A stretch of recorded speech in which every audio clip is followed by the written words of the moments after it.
Beekeepers use a smoker as a kind of a deterrent to kind of move the bees off of the frames. So we usually put a bit of rosemary in there as well because it's good for their mental side of things, and yeah, it just kind of relaxes them a little bit. That way they're not causing them any aggravation.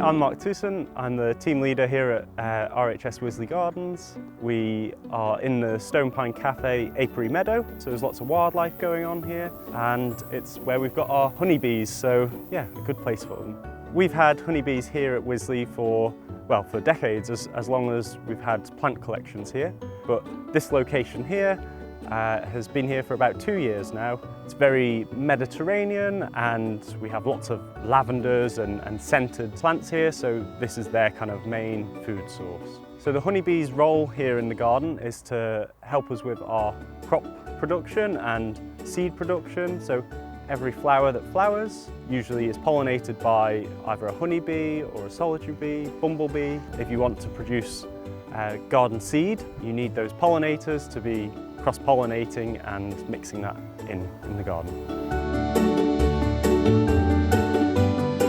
So our honeybees that we've got here, we've got 3 working beehives. When it comes to the management of our hives, certainly at this time of year, it's a case of a weekly inspection where at least 2 of us will go in there with a smoker, and we will check for queen cells, which is where the colony is thinking, okay, we need to swarm and move to a new home. So we're trying to prevent that.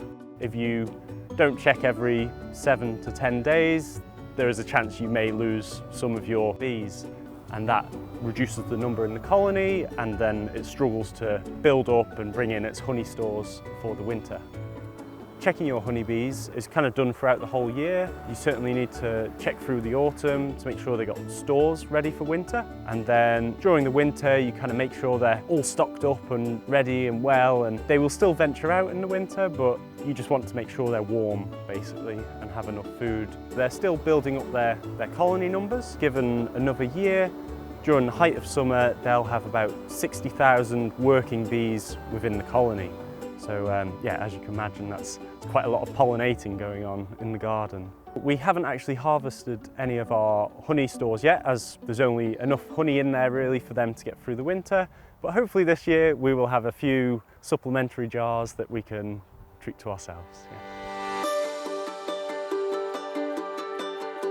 It's not only honeybees that we have here in the garden or anywhere. We have a lot of solitary bees which all live individually, either in the ground or in cracks in walls or in little log walls, and then bumblebees as well. Again, they kind of live in a bit of a nest, usually in the ground, maybe in like an old mouse run or something like that. If at home you're thinking, oh gosh, I really need to be supporting other bees out there, there are simple little solitary bee homes that you can get, and you can just fix them to a wall or to a fence or anything like that. This here is one of our solitary bee homes.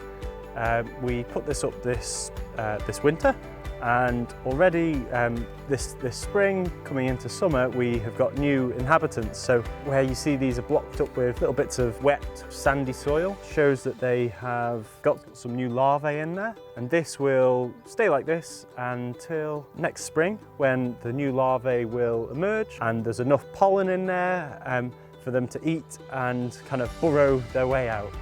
Bumblebees, you'll find they'll live in small holes and probably underneath sheds and stuff like that, so just leaving areas a little bit wild is enough to encourage habitat. If you were to have an area of your garden, even if it's just a square metre, you can leave a patch just to grow a little bit long, and what you'll find is the grass sward will grow and other wildflowers will move in as well, and that's enough just to create habitat.